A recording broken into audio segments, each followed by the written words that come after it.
బుడమేరు వరద ఏదైతే వచ్చిందో అది మానవ తప్పిదం వల్లే, ఒక్క చంద్రబాబు నాయుడు గారు చేసిన తప్పిదం వల్లే వచ్చిందని చెప్పి జగన్మోహన్ రెడ్డి చేస్తున్న వ్యాఖ్యల్లో వాస్తవం ఎంత ఉందనుకోవాలంటారు? ఏమండి, ఆ మాట మాట్లాడే ముందు ఒక నిమిషం ఆయన ఆలోచన చేసుకోవాల్సిన అవసరం ఉంది. ఎందుకంటే బుడమేరుకి 5 సంవత్సరాల్లో తట్ట మట్టి వేసిన పాపాన పోలేదు అతను. బుడమేరు దాని గురించి పట్టించుకునేటువంటి పాపలు వాళ్ళ నాన్నగారు పట్టించుకున్నారు, తర్వాత చంద్రబాబు నాయుడు గారు పట్టించుకున్నారు. కానీ ఒక బుడమేరు గురించి ఎటువంటి రక్షణ చర్యలు చేపట్టింది జగన్మోహన్ రెడ్డి గారు. మరి చంద్రబాబు గారు ఆడటంలో అర్థమే ఉంది, ఆయన ఆలోచించుకోవాలి. ముఖ్యంగా చూస్తే కనుక బుడమేరు ప్రాంతానికి సంబంధించి గతంలో 2017 నుంచి 19 దాకా జరిగిన వర్కులు కూడా, పెండింగ్ వర్కులు కూడా గత ప్రభుత్వం ఆపేసింది కదా. మరి ఇప్పుడు చంద్రబాబు నాయుడు గారిని బ్లేమ్ చేయడానికి గల కారణం ఏమనుకోవచ్చు అంటారు? ఏమండి, ఈ వరద యొక్క దుష్పరిమాణాన్ని ఏ రకంగా చంద్రబాబు నాయుడు గారు ఆపాదించాలి? నాకు ఇంత తక్కువ మెజారిటీ వచ్చింది కాబట్టి జనాల్లో నేను ఏదైనా కొంచెం పాపులారిటీ సంపాదించుకోవాలి, కొంత జనాల్లో పోయినటువంటి దాన్ని ఏదైనా ప్రయత్నం చేయాలనే ఆలోచన తప్ప వేరే ఏం కాదు. ఒక బురద కార్యక్రమం తప్ప వేరేది లేదు.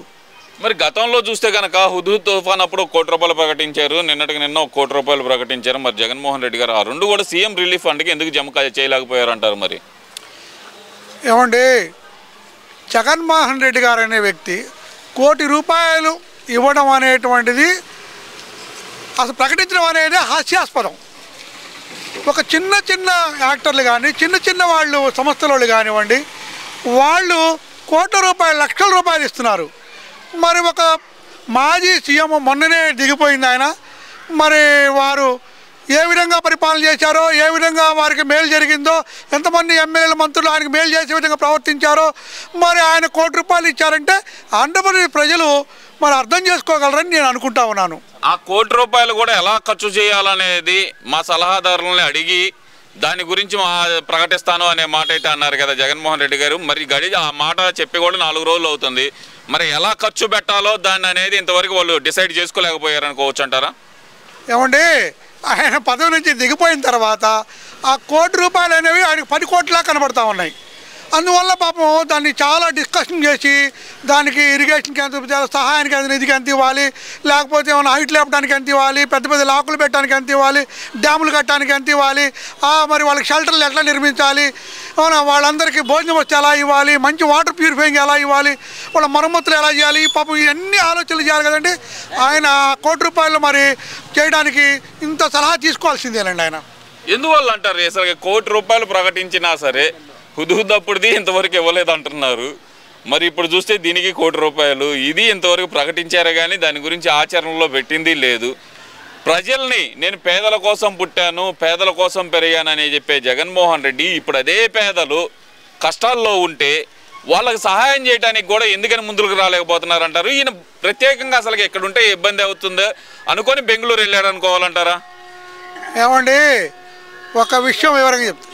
జగన్మోహన్ రెడ్డి గారు తీసుకోవడమే తప్ప ఇవ్వటం ఆయన వల్ల కాదు. ఆయన ఖర్చు పెట్టేటువంటి మనస్తత్వం కూడా కాదు. కాబట్టి ఆయన ఏంటంటే హుదూద్ తుఫాన్కి ఇవ్వలేదనేది వాస్తవం. ఇప్పుడు కూడా అదేవిధంగా జరుగుతుంది అనేది కూడా నేను అనుకుంటా ఉన్నాను. ఆయన తీసుకోవడం తప్ప ఇవ్వటం అనేటువంటిది అసలు తెలియదు ఆయనకి. ఎందుకంటే గతంలో ఈ 5 సంవత్సరాల్లో అన్నీ తీసుకోవడమే కానీ ఇవ్వటం అనేది ఎక్కడా జరగలేదు. కాబట్టి ఇప్పుడు జనాలకనే సంక్షేమ పథకాలు ఇచ్చారన్నాడు, అవన్నీ జనాల దగ్గర పెంచి లేదా అప్పులు చేసి తాకట్లు పెట్టి ఆ డబ్బులు ఇచ్చారు తప్ప వేరే డబ్బులు ఆయన ఏమి ఇవ్వలేదు.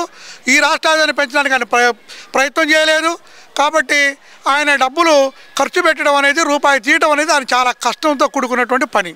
చంద్రబాబు నాయుడు ఇల్లు మునిగిపోకుండా ఉండటానికే ఆయన ఆ కృష్ణా నదిని ఇటు మళ్లించాడు కాబట్టి విజయవాడకి ఈ దుస్థితి వచ్చింది అనేది ప్రధానంగా జగన్మోహన్ రెడ్డి చేస్తున్న ఆరోపణ. మరి దాన్ని ఎలా చూడాలంటారు? ఏమండి, కృష్ణా పరివాహక ప్రాంతం ఏదైతే ఉందో సింగనగర్ కానీ ఆ పాకాపేరు కానీ అవన్నీ కూడా అటువైపు ఉన్నటువంటి బుడమేరు ప్రభావిత ప్రాంతాల్లో బుడమేరు వాటర్ వల్ల మునిగిందే తప్ప కృష్ణానది వాటర్ వచ్చి ముంచేయలేదండి. బుడమేరు గేట్లు ఎత్తారంటగా. బుడమేరు గేట్లు ఎత్తారంటే ఇప్పుడు మనకి వరద రివర్స్ ఎక్కడైతే కృష్ణా రివర్ ఓవర్ఫ్లో ఉంది, ఈ వాటర్ బుడమేరు వాటర్ అందులోకి ఎంటర్ అవ్వట్లేదు, రివర్స్ కొడుతుంది. కొడుతున్నప్పుడు గేట్లు ఎత్తకపోయినట్టయితే ఇంకా ఎక్కువ గండ్లు పడి కట్టులు తెగి అన్ని ప్రాంతాలు మునిగిపోయి ఇంకా ప్రజా నష్టం, ఆస్తి నష్టం ఇంకా ఎక్కువ జరిగేది.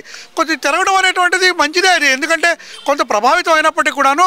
ఒకవేళ అది ఎత్తుకుపోయినట్టయితే గేట్లనే ఇప్పుడు నాగరిక సాగర్ ఉందండి, 70 గేట్లు ఎందుకు ఎత్తుతున్నారు?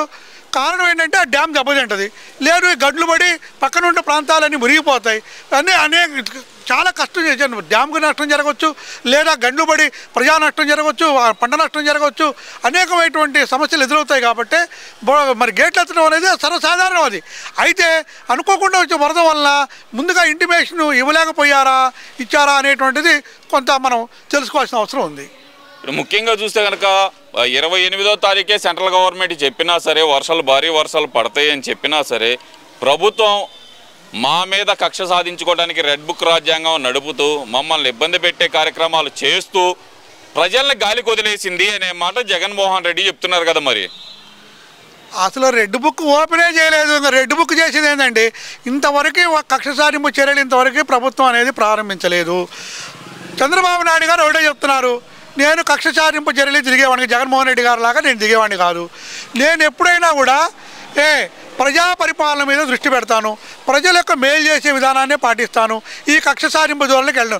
కానీ తప్పు చేసిన వాళ్ళు మాత్రం వదను. ఈ యొక్క రాష్ట్రంలో జరిగినటువంటి అవకతవకలు కానివ్వండి, ప్రజలకు జరిగే నష్టాన్ని కానీ నేను ఎప్పుడు కూడా వాటిని టాలరేట్ చేయను, దాన్ని వదిలిపెట్టే ప్రసక్తే లేదు. తప్పు చెప్పిన వాళ్ళు శిక్ష పడాల్సింది ఎక్కడైనా కూడా, అది న్యాయస్థానంలో కావచ్చు, లేదా బయట కావచ్చు. ప్రభుత్వం కానీ తప్పు చేసిన వాళ్ళని శిక్షించడం సర్వసాధారణం, అది కరెక్టు.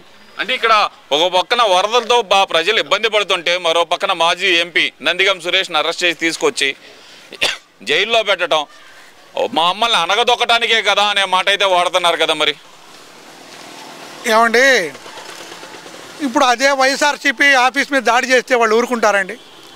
వాళ్ళు ఏం చేయరు, మంచిదని స్వాగతం చెప్పి దండేస్తారా? ఎవరైనా కూడా ఏదైనా ఒకటే చెప్తున్నాను, ఏ పార్టీ అయినా కూడా నేను ఒకటే చెప్పదలుచుకున్నానండి, ఏదైనా కూడా రాజకీయంగానే ఎదుర్కోవాలి.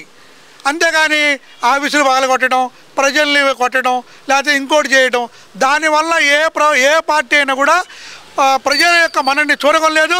ప్రజల యొక్క అది తాత్కాలికమే తప్ప అది కంటిన్యూగా నిలబడేటువంటి ప్రభుత్వాలు అయితే కాదు. మరి కంటిన్యూ ప్రభుత్వాలు ఏర్పడాలి అంటే ప్రజల యొక్క సంక్షేమాన్ని, ప్రజల యొక్క అభివృద్ధి గురించి ఆలోచన చేయాలి తప్ప మరి కక్ష సాధింపు చర్యలు మాత్రం జగన్మోహన్ రెడ్డి ఎన్నో కక్ష సాధింపు చర్యలు చేశారు. అలా చేస్తారేమని అనే భయం ఆయనకు ఉంది, అంతే తప్ప చంద్రబాబు నాయుడు కానీ, తెలుగుదేశం ప్రభుత్వం కానీ, ఎన్డీఏ గవర్నమెంట్ కానీ ఇటువంటి పరిస్థితులు అనేవి తలెత్తవు. కక్ష సాధింపు చర్య జరగదు. రెడ్ బుక్ అనేది ఇంకా ఓపెన్ చేయలేదు. ఇక్కడ చివరిగా ఒక ప్రశ్న అండి, చంద్రబాబు నాయుడు గారు ఫోటోషూట్ల కోసం మాత్రమే ఆయన ఇల్లు, ఇందాకేమో ఆయన చెప్తుంది ఏంటంటే ఆయన ఇల్లు మునిగిపోకుండా ఉండటానికి ఒక పక్కన విజయవాడ ప్రజలను ముంచేశారని చెప్పి అదే జగన్మోహన్ రెడ్డి చెప్తున్నారు. మళ్ళీ జగన్మోహన్ రెడ్డి ఆయన ఇల్లు మునిగిపోయింది కాబట్టి వచ్చి విజయవాడలో ఉంటున్నారని చెప్పి మళ్ళీ అదే జగన్మోహన్ రెడ్డి చెప్తున్నాడు. ఈ రెండిట్లో ఏది వాస్తవం అనుకోవాలంటారు? ఏమండి, ఇదేదో అంటారు, మనము చేయము వాళ్ళు చేయలేరు అంటారు ఏదో, అవునా? ఈయన ఏంటంటే ఆయన వచ్చి చేయడు, చేసే వాళ్ళనేమో విమర్శిస్తూ ఉంటారు. చంద్రబాబు నాయుడు 74 సంవత్సరాల ఒక వ్యక్తి రాత్రింపవళ్ళు ఆ యొక్క వానలో వర్షంలో తడుస్తూ మరి ఆ నడువులోతు నీళ్ళల్లో నడుస్తూ ప్రజలందరూ కూడా నేనున్నానని భరోసా ఇస్తూ మరి వాళ్ళ యొక్క ధైర్యాన్ని కోల్పోకుండా అండగా ఉండి ఈరోజు వాళ్ళు మరి ఇవాళ మరి మామూలు పరిస్థితి రాగలిగారంటే ఒక చంద్రబాబు నాయుడు గారి పర్యటన అనేది ఎంతో వాళ్ళకు ఉపయోగపడిందని చెప్పక తప్పదు.